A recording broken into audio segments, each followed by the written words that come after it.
lagi sedih karena orang lebih damai dengan social distancing, lebih damai dengan maskeran, tetapi orang menjadi tidak begitu damai dengan berdoa.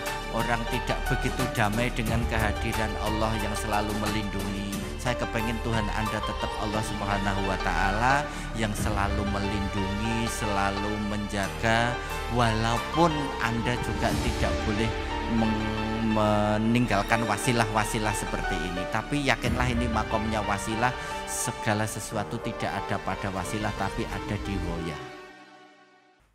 Assalamualaikum warahmatullahi wabarakatuh. Alhamdulillahirabbil alamin. Wassalatu wassalamu ala asyrafil anbiya wa imamil mursalin wa ala alihi wa ashabihi wattiba'ihi ajma'in, amma ba'd. Hadratal muhtaramin, al-ulama as-salikin wal musannifin wal awliya'i wal arifin, sederek-sederek sedaya ingkang kawula hormati. Alhamdulillah niki malam 11 nggih.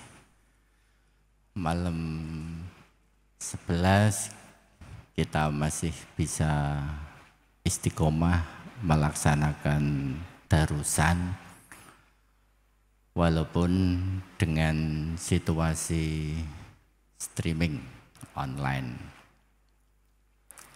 Ya nggak apa-apa sih, agak berjauhan secara fisik tetapi hati kita tetap tidak berjauhan. Yang tidak hadir kan bisa menyimak dari jauh. Teman-teman yang saya hormati, saya nggak tahu nih ini temanya apa Pak Ican ini, Pak Ican ini. Tema poso kan sudah tiap malam ya, tetapi kalau tidak ngomong poso rasane darusan ya ora pati afdol. Ngomong poso wis ben bengi. Ya wis temane santuke wae lah. Jadi kira-kira itu begini, teman-teman. Kita menggunakan logika proses bahwa puasa sesungguhnya hanyalah salah satu instrumen untuk sampai pada makom ketakwaan. Nah, kaya iki lah, wasilah ini. Wasilah ngelak iso kopi iso apa iki? Wedang apa Mas ngene Mas? Ya, wedang rempah-rempah. Ayat kutiba alaikumus siyam kama kutiba alal ladzina min qablikum la'allakum tattaqun itu secara sharih menyebutkan bahwa puasa sesungguhnya hanya salah satu jalan ketakwaan. Hanya salah satu jalan. Di luar puasa masih ada beberapa jalan untuk sampai pada takwa. Kalau misalkan kita menggunakan model tafsir maudhu'i, gak apa-apa Pak Zen ya, tafsir maudhu'i gak masalah nggih. Oh ya wis. Kira-kira yang secara sharih menyebut la'allakum tattaqun, agar kalian bisa bertakwa, itu ada 6 ayat. Yang pertama, ya ayyuhan nas'ubudu rabbakum alladzi khalaqakum walladzina min qablikum la'allakum tattaqun. Jalan takwa yang pertama adalah melalui pintu ibadah. lalu melalui pintu ibadah. Yang kedua, jalan takwa adalah melalui pintu puasa itu tadi. Ya ayyuhalladzina amanu kutiba alaikumusiyam kama kutiba alal ladzina min qablikum la'allakum tattaqun. Yang ketiga adalah melalui jalan sosial. Itu ayatnya wa anna hadza sirati mustaqiman fattabi'u wa la tattabi'us subula fatafarraqu bikum an sabilih dzalikum wasaqum bihi la'allakum tattaqun. Yang keempat, melalui jalan keadilan, jalan pidana, jalan ukubah. Innalakum fil qisasi hayatu ya ulil albab la'allakum tattaqun. Lalu yang terakhir, jalan syar'u man qablana. Itu diceritakan ketika kasusnya Nabi Musa. Wa idrafa'na fawqakumut tur khudzu ma atainakum biquwwah wazkuru ma fihi la'allakum tattaqun. Sehingga dengan 5 jalan ini sesungguhnya di hadapan kita ada 5 variasi yang kita pilih, mana yang paling memungkinkan, mana yang paling efektif dalam konteks sekarang. Tentu cara berpikir ini tidak akan mengatakan ora usah poso, bukan begitu. Poso itu salah satu jalan, tetapi masih ada jalan yang lain. Saya nggak ngerti nih, malam ini kita mengulas jalan yang mana. Tahu. Tapi kira-kira yang paling kepenak ben ada selingan nggak ngomong poso terus, mungkin kita menggunakan jalan lain yang kita bicarakan, walaupun nanti pantasnya puasa kita singgung.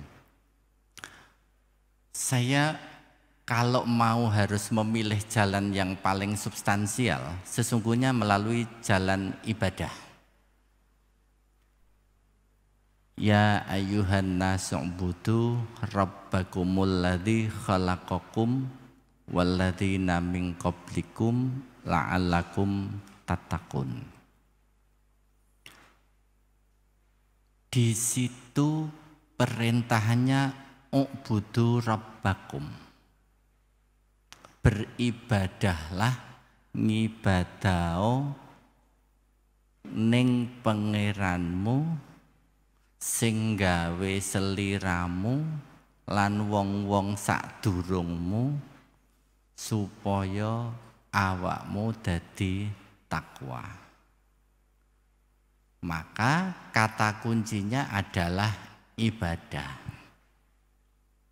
Pertanyaan yang segera muncul adalah ibadah itu apa? Kalau kita menggunakan pendekatan bahasa, aslul makna ibadah itu adalah al-khudu wat tadzallul. Jadi tunduk, merendahkan diri dan merasa berada di posisi bawah, itu ibadah. Itu semakna dengan kata abd. Abd itu orang yang di fikih biasanya diterjemahkan budak. Budak iku wong sing nglakoni perintahe juragane tanpa pernah memperhitungkan upah, karena budak itu miliknya sayyid. ini berbeda dengan amil. Amil itu orang yang bekerja tetapi dengan mediasi ujroh, sehingga dia mau bekerja sejauh dikasih upah. Kalau tidak dikasih upah, dia tidak bekerja. Nah, ini saya kira sekarang ini momentum yang cukup tepat untuk bertanya secara mendalam. Sesungguhnya hari ini kita melakukan puasa itu dalam kerangka amil atau dalam kerangka abad. Jika dalam kerangka amil, maka kita mau melaksanakan puasa ya karena ada upah, pahala, atau karena ada ancaman nek gak poso dosa. Nah, itu sesungguhnya apa ya? Dari sisi pemaknaan yang mendalam belum dalam kategori ibadah yang diderivasi dari abad, tetapi ibadah yang masih memperhitungkan ujroh. Apa salah? Yo iso ora. Iso yo karena kalau kita mau hitung-hitungan karo pangeran, kita pasti akan kalah. Kok iso tega-tegane gelem poso nek diopahi, karena padahal mulai dia bangun tidur sampai tidur lagi, setiap tarikan nafas keluar masuk, seluruh organ semuanya dinikmati dia. Ini lebih dari upah. Kok dikon poso wae jek njaluk upah? Kan itu. Rasanya ora masuk akal. Tetapi juga terlalu banyak hadis-hadis yang menyebutkan bahwa nek memang gelem poso diopahi. Di sini maka muncullah terminologi pembedaan antara ibadah dan ubudiyah.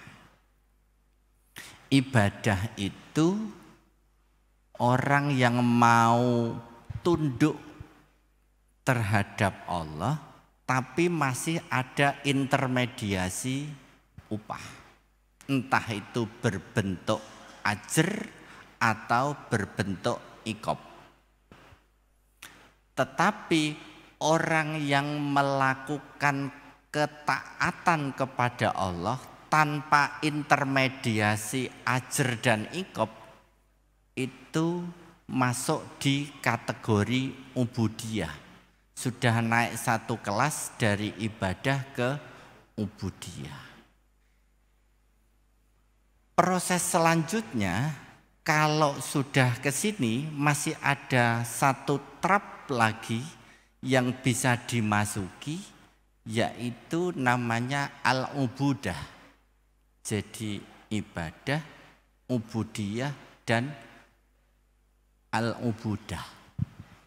Ya nisbatnya dihilangi. Cara berpikirnya begini.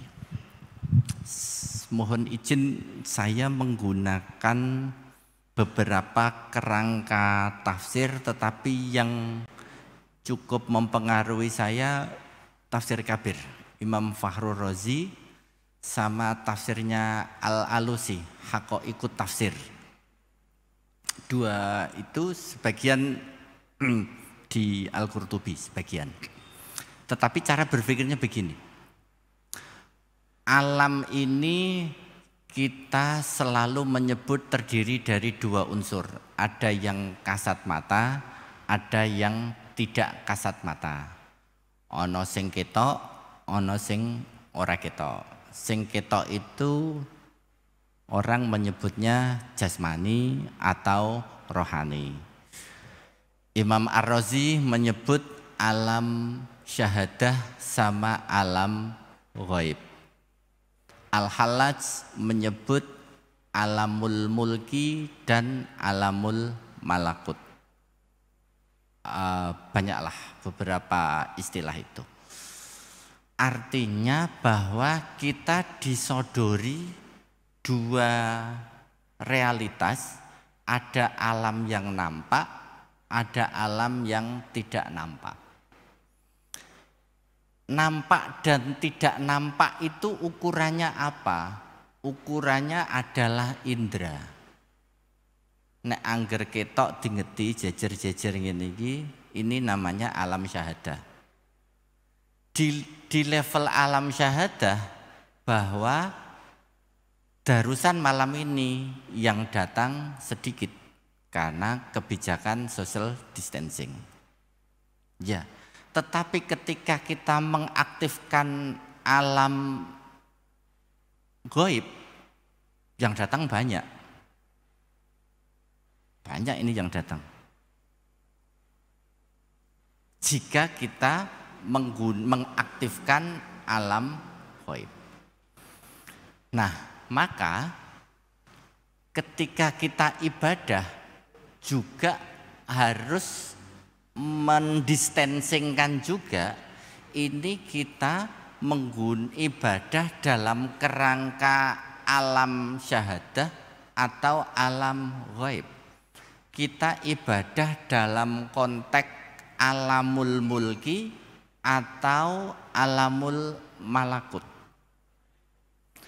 Pembedaan ini yang kemudian tiap malam kayaknya disinggung, ada puasa umum, saumul awam, soamul khusus, sama khawasul khusus. Tiga cara pandang ini tidak akan terpahami secara clear manakala kita tidak membedakan dua realitas ini, gaib sama syahadah. Sekali lagi, ini bukan persoalan apa-apa, persoalan pilihan agar kita bisa mengaktifkan diri untuk bertakwa melalui pintu mana. Kita disodori itu. Kalau kita memilih ibadah dalam kerangka alam syahadah, maka pilihan kita adalah ayat kauniyah. Pilihan kita, silahkan kita berpikir menggunakan yang nampak ini, jadikan itu sebagai instrumen untuk bertakwa. Contoh yang bagus sekarang ini barangkali apa ya? Ini COVID lah, COVID ben rodok nyambung situasi. Kita itu kan di sini sekarang. Kita di sini di Gedung Menara. Gedung Menara itu di mana? Di Kudus. Kudus itu di mana? Di Jateng. Jawa Tengah itu di mana? Di Indonesia. Indonesia itu di mana? Di Asia Tenggara. Asia Tenggara itu di mana? Asia. Asia itu di mana? Di dunia. Oke. Dunia itu di mana? Di galaksi Bima Sakti, sebut aja begitulah. Oke. Galaksi Bima Sakti itu di mana? Di semesta. Oke. Terus noneh, semesta itu di mana? Gak ketemu kan? Nah, disitulah jawaban ketuhanan muncul. Di genggaman Allah Subhanahu wa Ta'ala.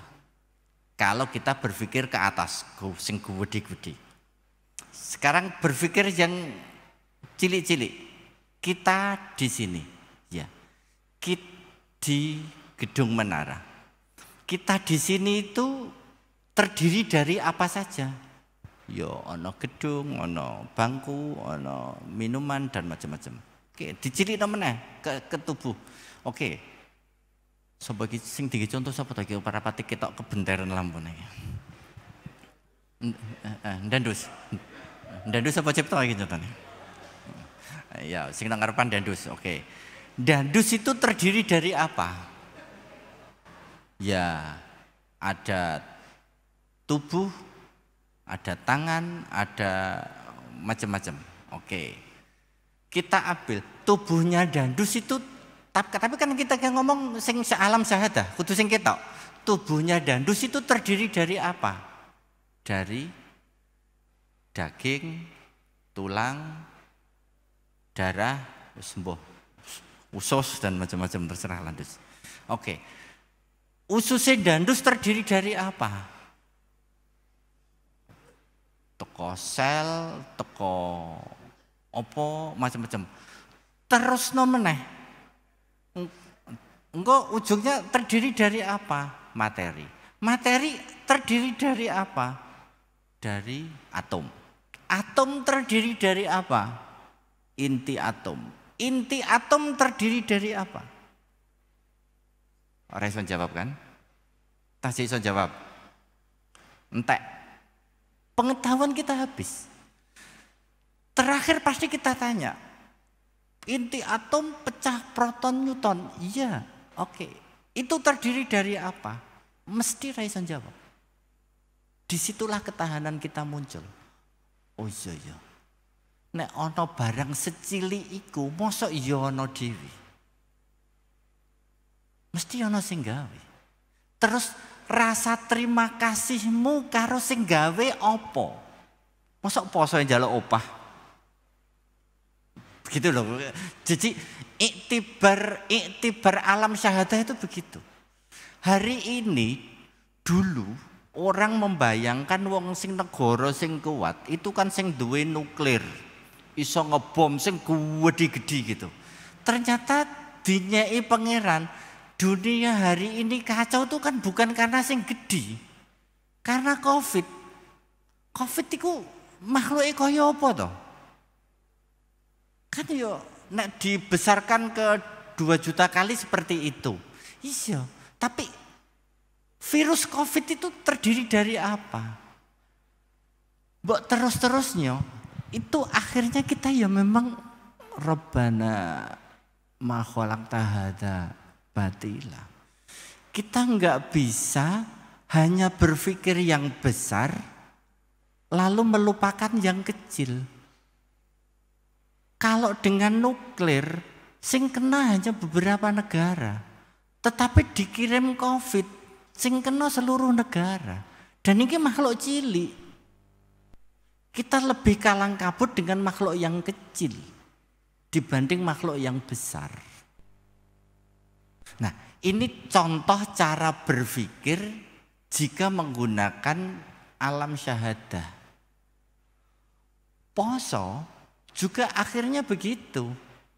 Kita poso, alam syahadahnya apa? Ya udah, kita tidak makan, tidak minum, tidak apa. Cara berpikirnya adalah karena nafsu itu mengikuti aliran darah. Kalau aliran darahnya agak dikurangi, maka nafsunya berkurang. Kalau nafsunya berkurang berarti maksiatnya berkurang. Kalau maksiatnya berkurang, ya taate tambah. Logikanya kan begitu. Apakah mesti begitu? Ya jawabannya pasti tidak. Mesti tidak. Karena puasa ini salah satu instrumen. Nek mesti ngono, engko rak la'alakum tatakun yang lain enggak kepakai. Bisa jadi ada orang bertakwa melalui jalur poso. Mungkin yang lain dia akan bertakwa melalui jalur sosial. Yang lain dia akan bertakwa melalui jalur ibadah. Yang lain akan bertakwa melalui jalur justice. Kan bisa. Oleh karena cara berpikirnya begini, maka ketika misalkan jenengan baca Haqaiqut Tafsir yang disebut Sirotol Mustaqim, itu Sirotol Ladina, jalannya orang banyak. Karena jalannya orang banyak, pasti ada muncul variasi. Orang teknik berjalan itu nggak mungkin satu, wong semene iki lho. Kon pelaku mesti gayane beda.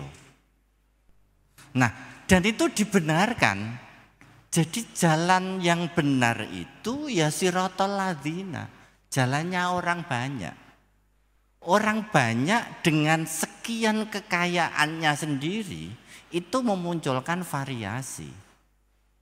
Begitu loh, sehingga ya sudah, hari ini pintu ketakwaan itu terbuka, terbentang di hadapan kita dengan sekian variasi.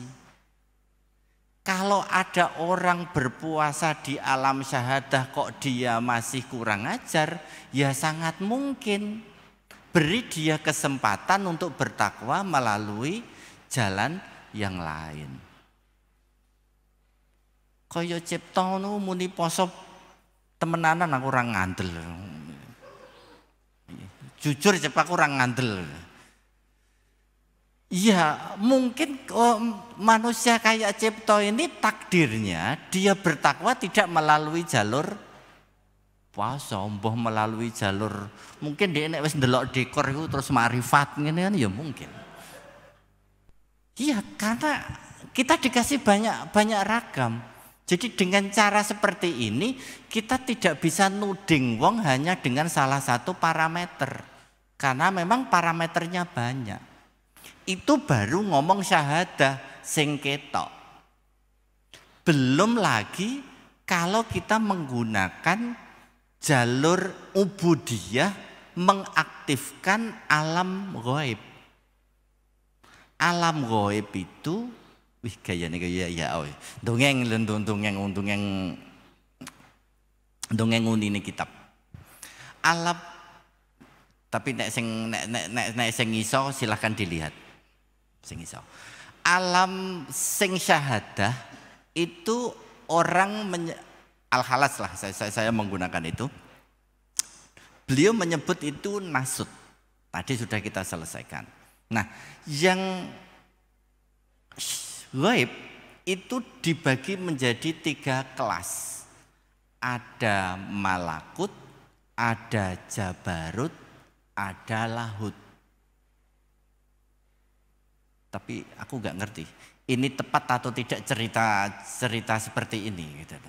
Tetapi setidaknya kita ngerti bahwa kita bisa melakukan ubudiyah dengan mengaktifkan dimensi malakut atau dimensi jabarut atau dimensi lahut. Di mana perbedaannya? Oke, begini. Karena kita ini wong hidup di bumi menara yang banyak mengakomodasi tradisi Jawa, mungkin kita bisa menggunakan terminologi ubudiyah ala Jawa. Ubudiyah ala Jawa yang alam syahadah itu dia menyebutnya sembah rogo. Untuk yang alam ghaib ada 3 pilihan. Apakah Anda sembah jiwa, ataukah Anda sembah sukmo, ataukah Anda sembah rasa? Mbah, piye Pak Jen kok dadi ngene? Tapi terminologinya sama. Jadi 3 ini kalau mau diarabkan, Anda silahkan model malakut atau model jabarut atau model lahut. Variasi model ini sangat mungkin bisa kita temukan jika sekali lagi kita tidak hanya mengaktifkan dimensi jasad, tetapi dimensi roh, dimensi qalb, dimensi nafas kita aktifkan. Tentu kayaknya butuh waktu untuk mempelajari itu, tapi saya yakin teman-teman bisa mengakses, bisa diulang-ulang video ini dan bisa di browsing, karena saya lihat juga pegang gadget semuanya. Silahkan di browsing. Sing iso maca kitab silahkan dicari kitabnya. Sing mau menelisik dari serat dan babat pitutur Jawa silahkan. Tetapi itu variasi pilihan yang bisa kita aktifkan, dan dimensi gaib baik yang malakut atau jabarut atau lahut itu jauh lebih kaya daripada dimensi syahadah. Makanya ketika misalkan hari ini kita menggunakan dimensi syahadah dengan saumul awam, walaupun saya juga kadang-kadang tidak sepakat juga ya penggunaan istilah kok seakan-akan sing syahadah itu diarani awam, nek sing ghaib itu diarani khawas, seakan-akan yang khawas itu lebih afdol dari yang awam. Kan orang ngono. Cara berpikirnya kan pilihan. Ketika saya tanya soto sama pindang itu lebih afdol mana? Kan orang bisa jawab. Karena memang tidak untuk diperbandingkan. Itu untuk dipilih berdasarkan ruang waktu, situasi, kepentingan, isi dompet dan lain-lain kan, sehingga orang iso dong selamanya enak sate, yo enggak ngono rek, kadang-kadang yo enak soto, kadang-kadang yo enak bening kan begitu kan. Nah, sehingga puasa baik menggunakan puasa syahadah atau menggunakan puasa gaib itu pilihan. Pilihan bisa jadi hari ini kita menikmati puasa model syahadah.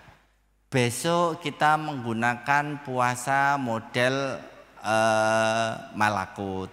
Besoknya lagi kita model jabarut dan lain-lain. Tapi yakinlah bahwa ketiga-tiganya itu bisa kita akses. Bisa kita akses. Dan sekali lagi yang perlu menjadi catatan bahwa yang kita bicarakan ini bukan sesuatu yang nun jauh di sana, yang mistis, yang adikodrati, enggak. Ini sesuatu yang nyata, ada di depan kita, bisa kita jalani, tinggal mau atau tidak. Contoh misalkan, saya makin hari makin mengagumi Mbah Sunan, itu semakin saya memasuki turos yang beliau tinggalkan, itu semakin nampak bahwa kombinasi 4 alam itu betul-betul ditata secara rapi di menara ini. Misalkan kita mulai dari yang tapi kok iki jam piro Mas Bro iki ngono. Berakhir jam berapa ya? 5 menit ya? Iya. Iyalah biasane. Lah wis wayahe laut ya. Ya. Nek wayahe laut ya laut ngono ora santai. Oke. Gini. Gus Jigang. Gus Jigang itu dimensinya gaib atau syahadah? Ayo. Ikan pemaknaan baru. Ben sampean ngerti Gus Jigang itu orang nggur museum tok gitu loh. Ben kita ada spektrum lain. Ada spektrum lain. Iyalah, karena banyak teman-teman yang tersesat Gus Jigang itu dikira museum kan begitu. Nah, saya tak bercerita pemaknaan itu, ben kita cara pandangnya lebih terbuka. Gang, kita mulai berdagang. Berdagang itu ibadah atau tidak? Ya bisa ibadah atau bisa tidak. Karena kata kuncinya ibadah itu adalah al-izlal wal khudu'. Kita melakukan itu sebagai respon terhadap perintah Gusti Allah. Saya nanya, ketika jenengan berdagang ning bathukmu itu perintah Gusti Allah atau untung? Untung. Nek bathukmu untung, berdagang itu ya bukan ibadah. Anda sedang mengabdi kepada Adam Smith. Nah, kan begitu. Anda sedang memuja capital. Anda sedang berburu rente. Actionnya sama, dagang. Disinilah kelingan kamin amalin yahsibuhu min amalid dunya fahuwa min amalil akhirah wa kam min amalin yahsibuhu min amalil akhirah fahuwa min amalid dunya. Banyak sekali tindakan kita seakan-akan casingnya dunia, sesungguhnya akhirat, dan kadang-kadang casingnya akhirat, sesungguhnya dunia. Dan ini sing moco tentu bukan syahadah, mustahil. Sing moco mesti alam selain syahadah. Contoh, saya saat ini ngejubres di sini ini, dunia atau akhirat, ghaib atau syahadah, ora iso. Karena urusannya dengan saya sama Tuhan saya. Aku ngorene iki krana ewa, krana terpaksa, krana ben gaya, ben terkenal, atau saya ini tulus sedang nasrul ilmi imtithalan bi awamirillah. Jenengan ora bakal ngerti, yang ngerti sama saya, hanya saya. Alam syahadah hanya bisa memotret bahwa saya sedang ceramah di forum darusan, dan ini meneh kok kategori sosial mesti ibadah. Tapi enggak mesti. Ketika kita baca dari sisi alam yang lain, bisa jadi apa yang saya lakukan ini amalud dunya. Tuh teman-teman yang di luar, sing diuber-uber sarolpat PP karena gara sudah jam malam, itu ibadah atau tidak? Ya jawabannya tergantung dia. Dia melakukan itu karena apa? Apakah karena karena taat kepada Allah, atau karena neng omah di amuk bojone? Kan yang ngerti hanya dia. Dan seterusnya dan seterusnya. Nah, maka pilihan Gang bahwa karakter wong kudus itu harus berdagang ini di alam syahadah, tetapi harus ditarik ke atas diji. Harus ada aspek intelektualitasnya, harus ada aspek ilmunya. Nah, ilmu sendiri itu di dimensi apa? Syahadah atau ghaib? Nah, jawabannya kan tergantung. Ilmu apa? Apakah misalkan kita menggunakan model berpikirnya Abid Al-Jabiri, apakah dia dibayani, ataukah dia diburhani, apakah dia diirfani? Pak Sukran rasa mendelang-mendelang, nek ora paham ngaji saya. Nek ora paham ngaji saya. Serius, ini butuh ngaji sing tenanan. Ngaji sing tenanan. Jadi jangan-jangan kita hari ini gua ya kayak ya padahal kita masih ada di kotaan bayani. Kita belum pernah move on di burhani, apalagi kita di irfani. Jangan-jangan begitu. Maka ketika ji itu juga ada banyak variasi tadi. Variasi di goib atau variasi di syahadah. Apalagi Gus. Gus itu apakah Gus di syahadah atau Gus di goib? Anda kepengen soleh di mata makhluk yang kasat mata, ataukah Anda pengen soleh di makhluk yang tidak kasat mata? Apakah Anda kepengen gaya di alam nasut, ataukah Anda kepengen mulia di alam lahut? Kan beda. Nah, cara berpikir yang seperti ini loh yang menantang. Kita ada banyak variasi, tetapi kita mesti konsisten di jalan mana yang kita tempuh dengan pertimbangan apa. Jangan-jangan kita sering melakukan sesuatu tetapi terseret oleh arus, sangkan paraning dumadine ora ketemu. Jadi sangkan itu dari mana, paran arahnya kemana. Atau kita mudab-dab, wis pokoknya dicampur aduk kaya pecel ngono kae, semakin dicampur semakin enak. Ya ora apa-apa, madzhab pecel kan ya ora masalah begitu. Tetapi alangkah indahnya pecel itu kita ngerti, oh ini toge, ini kacang, ini gula. Jadi kita menikmati pecel itu sambil menghayati, subhanallah, ternyata begini toh prosesnya, sehingga saya bisa menikmati dengan enak, kita menikmati dengan sekian penuh perasaan begitu loh. Nah, sehingga lagi-lagi terakhir closing statement wis dalu rek setengah 11 karena nanti malam kita harus sahur. Sahur itu karena perintah Gusti Allah, aja sahur sing ora-ora, kan begitu gitu. Nah, maka di closing statement malam hari ini kita yuk coba memahami ada variasi jalan yang bisa kita tempuh sebagai jalan takwa. Dan hari ini kita baru bicara 1 dari 5 jalan takwa. Jalur ibadah, ubudiyah atau ubudah.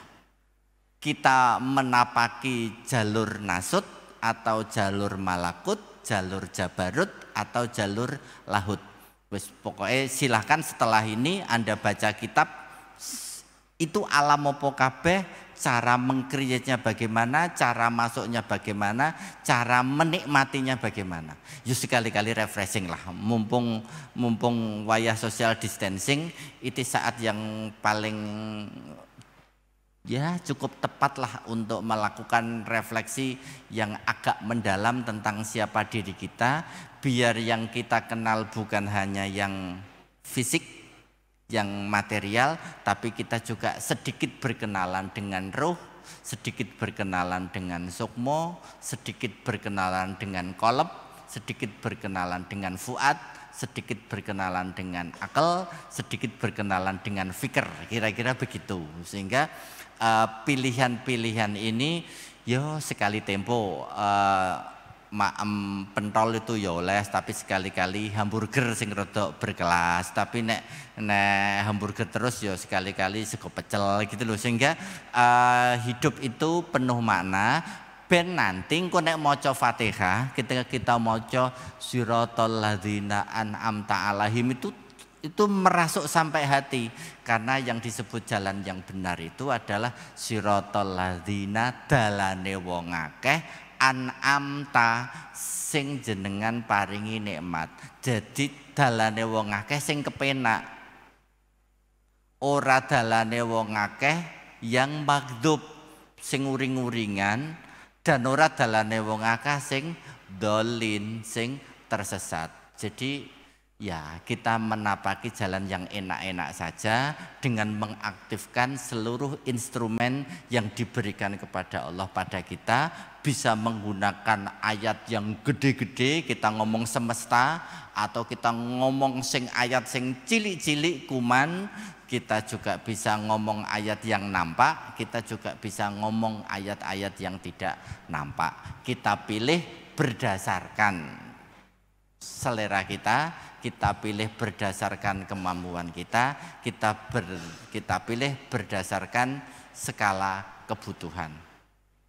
Kenapa ini saya katakan jujur, saya itu sedang galau hari ini. Nek sampean ora galau ya ora apa-apa, tapi aku jujur sedang galau. Hari ini semua dihebohkan oleh COVID-19. Padahal dari dulu saya itu diyakinkan oleh guru-guru saya, agama itu tempat berserah diri, tempat kembali, tempat rujukan ketika galau, tempat mencari solusi. Aku wis kadung diyakini ngono dan wis kadung mantep. Nah, dalam situasi kita PDP, ODP naik, positif naik, tonggo teparo ranti penghasilan, kelaparan di mana-mana. Sikap agamane piye saiki? Agama yang mendamaikan, agama yang an'amta, agama yang tulus, yang la khaufun alaihim walahum yahzanun, yang tawasud, yang tawazun, yang tidak ifrat tapi juga tidak tafrid. Kui action konkretnya gimana? Terus saya juga bertanya kepada orang-orang, betul enggak ketika Anda diserang COVID ini Anda merasa damai dengan agama? Aku lagi sedih karena orang lebih damai dengan social distancing, lebih damai dengan maskeran, tetapi orang menjadi tidak begitu damai dengan berdoa, orang tidak begitu damai dengan kehadiran Allah yang selalu melindungi. Ya sudahlah, saya nggak ngerti respon Anda kayak apa, tetapi ketika ini dibaca pelan-pelan kita bertanya, di mana lalu fungsi agama yang mendamaikan dan menyelesaikan masalah?